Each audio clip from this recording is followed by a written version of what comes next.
your last name's kind of cut off here. I think it's Merrill, possibly. We have two others after that that it looks like are going to be wanting to come in as well. Yes, Christopher Merrill, go ahead.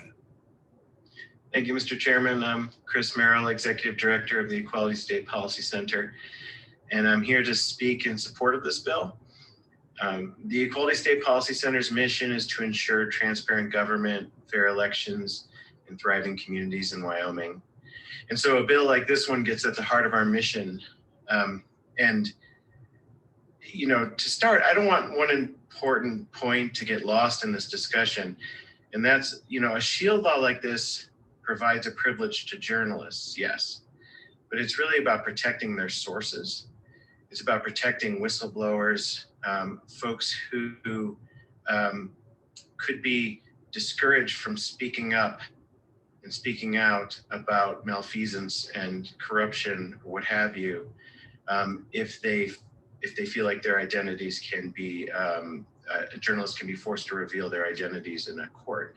And so, you know, that's what this is about. I think the intent behind this legislation and laws like it in other states is to uphold the spirit of the United States Constitution, to help ensure that our democracy is as healthy and robust as it can be.